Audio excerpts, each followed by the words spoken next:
Всем привет! На китайском сервере наконец-то стартанул 8-й сезон, и в данном ролике сделаем полный обзорчик всех нововведений. Особо затягивать тоже не будем, но постараемся задеть все моменты, которые появятся у нас уже тоже скоро в принципе, и к чему нам готовиться, на что подкопить круточки. Также по фрагментам уже все знают в принципе то, что будет обменник, покажу, как он работает и что там вообще есть. Ну что ж, погнали!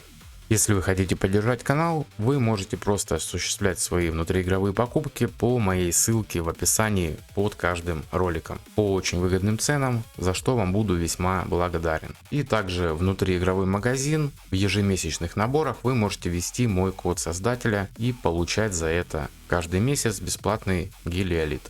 Начнем сразу с новой воронки времени. Она у нас находится, получается, вот там, где у нас было на стартовой локации дерево. Теперь у нас здесь находится воронка. Смотреть команды пока что особо смысла нету, потому что сезон только стартанул, еще не все зашли. Так что урон, в принципе, тут сравнивать смысла особо нету. Но, тем не менее, так, в принципе, прикинуть команды, что вообще происходит. Тут, сами видите, шмоток нету. Босс на старте вообще нас ваншотит, когда мы вот так вот без шмоток. Поэтому очень-очень тяжело. Босс, скажу сразу, довольно-таки сложный. На самом деле не какая-то там легкотня. Сейчас мы на него зайдем и я вам в принципе покажу, что тут вообще как. Делаем мы себе здесь две команды теперь. Первая змея у нас под соло цель и вторая под масс урон. Также мы видим команду вторую, она отображается вверху. Тут у нас переключатель. Команда также теперь сохраняется вот так, то есть она у нас двойная. Под каждую команду мы одеваем свои артефакты, которые не должны повторяться, и свое снаряжение, которое тоже не должно повторяться. Также тайминги настраиваем на каждую команду. Недавно, кстати, я стал замечать, что в игре уже пошел какой-то переизбыток эксклюзивных артефактов, и бывает даже для донатного артефакта нет просто места. И в принципе что-то вот к этому и вело, что у нас появится возможность сделать именно две команды, и уже придется все-таки распределять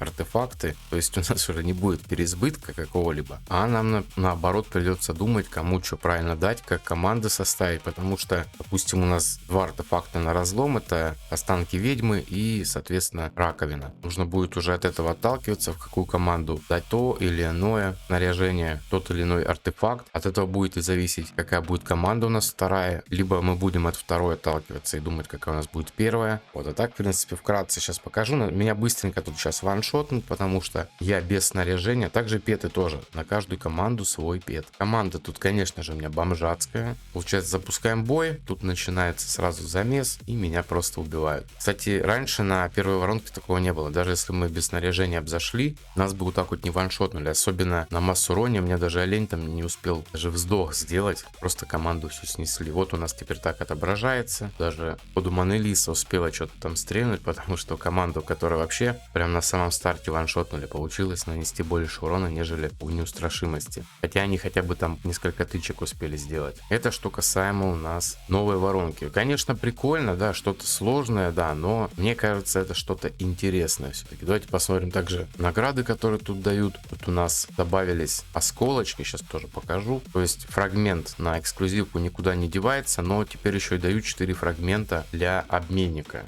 Давайте тогда сразу сейчас обменник-то и посмотрим. Также по поводу конвертирования, то есть откуда нам эти фрагменты брать. У нас есть осколки. У меня на этом аккаунте осколки до 3-го сезона. Соответственно, я могу их обменять только на вот такие вот серые, ну, назовем их даже серебряные осколки. Золотые осколки получают из фрагментов, начиная с редкости от 4-го сезона. То есть вот осколки 4-го сезона, их я могу обменять уже на золотые. 3-й и ниже меняются на серебряные. Но это тоже неплохо. Сейчас я вам все покажу, куда что тратится, что можно приобрести. Так вот у нас, собственно, выглядит обменник. Довольно-таки неплохие здесь герои. Это у нас за золотые монеты. То есть можно будет собрать эксклюзивных дэмэдж дилеров. Вон у нас и Торецка есть, и Цицидис. Ну, за 300, в принципе, нормальная цена, я считаю. И есть уже подороже ребята, такие как Маштур, Ирмуш, Скар и Фейр здесь тоже. Вот они стоят уже 800. Ну, соответственно, у них и редкость намного выше, их сложнее получить, поэтому придется подольше копить, почти 3 раза дороже, чем дэмэдж дилеры. Далее идут вкладки за серебряные билеты, тоже, кстати, неплохо, особенно для новичков. То есть мы здесь можем получить пробуждение для Пилоси, можем апнуть призыв неплохо. Здесь у нас и Лильванис, и Бернейд, так что в принципе есть куда. Допустим, я бы Бернейд бы выкупал бы, вообще не заморачиваясь, либо тоже Хвитар для арены какой-нибудь, либо для шахмат. То есть применение в принципе есть тоже. Вот 300, кстати, ну-ка не понял. А, нет, мне показалось, у меня осколок есть, у меня их нет. Просто почему-то горит, как будто они доступны. Ну да ладно, не страшно. Также тут идет таймер, то есть этот пул обновляется, я так понял, это герой именно первых сезонов и второй как минимум.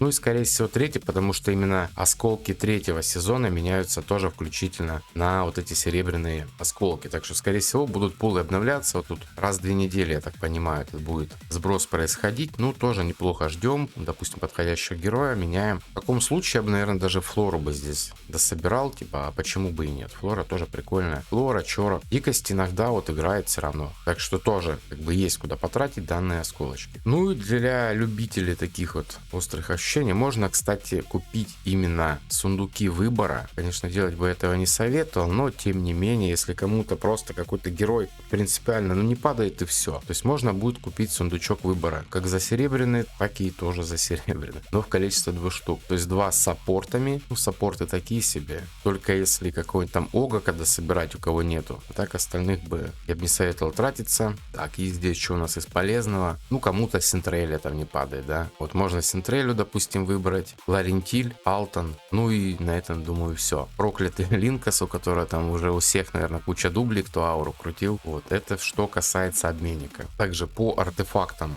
появляется артефакт на Рейту, артефакт на Саверио. Позже сделаю отдельное видео по героям и по артефактам. Там уже будут переводы. Сейчас пока что переводами заниматься особо смысла нету, да и времени. Сделаем такой пока обзорчик поверхностный, но коснемся всего. И также тут, я так понял, да, изменили все-таки артефакт на Ирмуша. Он теперь апает урон на 40% на 10 секунд, когда активируется боевой навык, и мы либо счищаем ослабление с наших союзников, либо просто накладываем иммунку. То есть хоть что-то в любом случае он делает с боевого, и будет этот эффект, ну, в идеале висеть практически всегда. Также в магазине фамильяров, вот можно посмотреть, это новый талант на питомцев. Он действует только на героев. Это PvP талант для арены, то есть снижает наносимый урон вражескими именно героями. Также появился новый скин для арены за 3 монетки. То есть, ну, кто в шахматы любит порубиться, нужно будет занять топ-место, чтобы получить 3 монеты. Если не ошибаюсь, нужно попасть в топ-50, чтобы собирать нужное количество монет. И вот такой вот будет у нас с Эманлейдой шахматная аренка. Выглядит, в принципе, прикольно, красиво. Ну,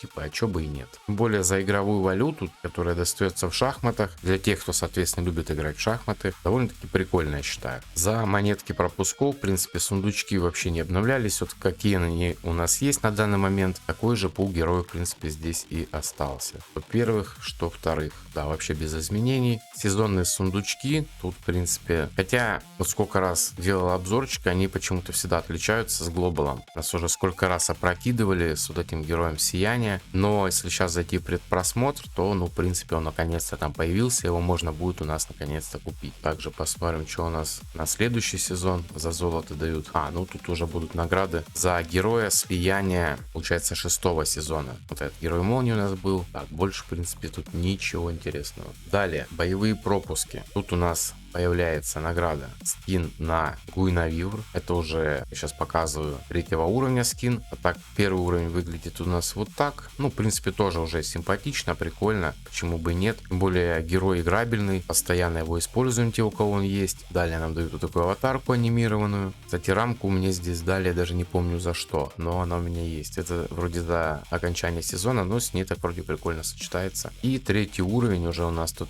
эффекты анимации добавлены. Тоже симпатично довольно-таки выглядит, так что тем, кто покупает пропуска, будет такой вот неплохой бонус. Награда же в самих пропусках особо не менялась. Кстати, осколков здесь не добавили, но сейчас покажу кое-что другое. Также на старте никуда у нас не делает событие с кэшбэком за пополнение. До 10 тысяч, получается, нам желтыми вернут. И осколки как раз таки, которые мы будем потом менять. Тут в совокупности 50 осколочков. Редкость 5-го сезона. То есть получим уже именно золотые вот эти вот осколки при обмене. Юзать, конечно же, я вам не советую. Лучше обменять и потом уже купить хорошего героя с вероятностью 100%, а не с каким-то ничтожным шансом. И, собственно, вот то, что я хотел показать. Это у нас пропуск шахмат, то есть теперь нас еще больше заставляет играть в шахматы, но в совокупности в данном пропуске 24 осколка имеется, плюс вот эта колба, я так понял, она увеличивает награды за бой. В случае победы еще пока непонятно, как оно работает, но тем не менее. Плюс вот такой вот, это у нас фон вроде, да, фон дается бонусом за покупку пропуска. И также всякие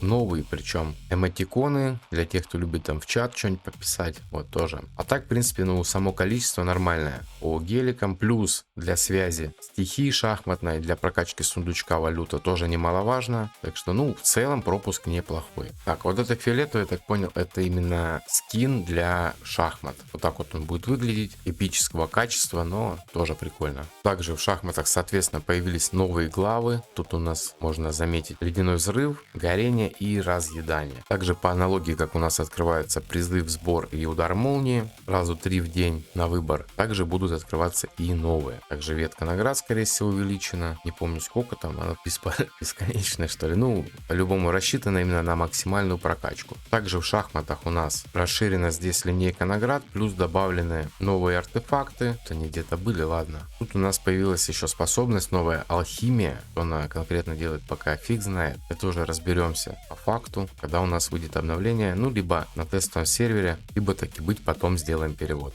В самих шахматах, ну тут я, понятное дело, не проходил, но также добавлены 3 новые главы, соответственно 30 новых уровней. Что же касается самих шахмат, тут у нас должны были добавить новые бафы, которые меняются постоянно, и добавлена вкладка временных бесплатных карт. У кого уже есть герой из бесплатного доступа, получается, они плюсом получают пробуждение. То есть если у вас есть Анелизис, допустим, без пробуждения, то в бою она у вас будет уже +1. То же касается всех остальных героев. Если они у вас уже есть на каком-либо уровне пробуждения, то ко всем будет прибавлен +1. Если у вас их нет, то с бесплатного набора можете использовать героев и спокойно, комфортно играть. Это очень большой плюс конкретно для новичков, допустим. Потому что пул у них ограниченный, желание играть есть, допустим, но нечем. Вот, соответственно, эта проблема будет решена. Берем, что хотим, и играемся в шахматы, лутаем награды. Поэтому именно вот это нововведение очень хорошее, именно касательно шахмат. Ну и, соответственно, исходя из банов, будет пул этот меняться. То есть герои улетают в бан, бан-лист обновляется, и, соответственно, обновляется пул героев из бесплатного набора. В сундуке также, соответственно, открыты новые связи для разъедания, для горения и для ледяного взрыва. Тут у нас ядро, соответственно, билдель, как я понимаю. Тут ядро будет рук, но, как я понял, качать именно в самих шахматах лучше будет именно Сицидис. Аналогии с ядом, как бы Максим Серпентемис, да, но потом уже докачиваем Латера, потому что он ядро. Тут, в принципе, будет то же самое. Качаем Сицидис и потом уже апаем рука. Также у горения получается ядро, соответственно, Ашетиус, тоже тут Пайкстон добавили, и новую эксклюзивку. У удара молнии также в ядре появился новый персонаж, он тоже здесь будет доступен. Ну и, соответственно, призывы по героям будет отдельное видео, потому что героев, в принципе, много и нужно переводить все, плюс это долго по времени делать здесь именно обзор, поэтому сделаем отдельным видео обзор именно по героям. На старте у нас, соответственно, баннер с билетиками, куда же без него. Кстати, ну-ка, у меня фиолетовые билеты были, какой тут пул. Ну, так как я не играю, да, пул, в принципе, ужасный, да, еще не знаю, каким чудом я вообще фиолетовый урвал, вот, ну, в принципе, как-то так. Далее, соответственно, баннер, там, где мы можем за 300 гарантом получить нового саппорта, либо саппорт омертвления. Вот так вот она выглядит, в принципе, прикольная. Далее саппорт яда. Мне, кстати, он упал с билетов. Он у нас тут борется с контролем за счет своего здоровья. Прикольный тип. Не знаю, пригодится, нет. И вот такой вот Минотавр сияния. Тоже можно будет получить гарантом за 300. Но обычно этот баннер крутят в надежде получить кое-что другое. Вот такой вот у нас пул будет. Появляется новый герой саппорт огня. Прям очень мощный. Ну, как обычно, имба, разумеется. Позже его разберем, его пробуждение, что не дают и так далее. Насколько они вообще важны. Но мне кажется, как обычно, они будут очень важны. А так герой очень сильно уже видели на Китае, в принципе, с тестовых серверов по новой воронке. Там он вообще просто жестко тащит. И новый герой, саппорт молнии. Тоже, я так понял, ей нужны будут пробуждения. Возможно, даже не одно, к сожалению. сожалению, поэтому даже не знаю, буду ли я ее крутить, потому что, ну, я сомневаюсь, что на +1 я смогу ее сделать, а если нужно выше, то тем более. Также потом посмотрим, что она делает. Знаю точно, что урон там что-то снижает и также накладывает щиты, но и при этом повышает урон, но очень всяких много тонкостей у нее, поэтому вроде как обычно, нужно будет нам апать пробуждение. Тоже вижу, когда написано 100%, значит это нам нужно, иначе это не будет работать. Вот, поэтому как-то так, позже сделаем обзорчики с переводами. Ну и также стартует баннер призыв желаний. Выбираем любого героя вплоть по 7 сезон. Ну, давайте, у меня тут такой сборовский аккаунт, мы чисто поражать, давай вот так сделаем. Хотя нет, давай серпу поставим. То допами берем, ну допустим, пусть будет Огак, олень, нет, давай ориентиля доберем. Тут однозначно залетает Ацилия, давайте допустим Огак, ну и Фаэса, куда же без нее. Все подтверждаем и получаем себе вот такой вот баннер. За 300, за 800 забираем X. Крутить я его, конечно же, здесь не буду, потому что у меня нет круток. Так, ну на этом, в принципе, по нововведениям почти все. Сейчас остался только питомец новый, просто его покажем. Он у нас аренный такой чувак, вот так вот выглядит. Повышает точность нам и понижает точность врагам. Также еще ресает наших союзников при использовании скилла. То есть, по сути, у нас скоро стартует баннер на Митрасию, и прям вообще под сомнение, стоит ли ее тогда вообще крутить. То есть она и так была в зоне риска, как бы персонаж, который просто надо было скипать. Но с таким петом как бы вообще она, наверное, идет лесом явно. Зачем нам какой-то эксклюзивный герой тратить кучу круток, когда то же самое может сделать просто какой-то питомец. На этом пока что по нововведениям все. Дальше уже будет появляться какой-нибудь новый контент, будет больше информации, особенно по новой воронке. Точнее, ее уже и так и назвать-то нельзя, потому что это уже не воронка-то вовсе. Это у нас лес со змеями. Вот, а так что, всем спасибо за просмотр. Кому что интересно и кто что хочет там еще может увидеть, какие-то предложения, пишите в комментариях. Вступаем в телеграм-канал. Все ссылочки в описании. До скорых встреч. Всем пока.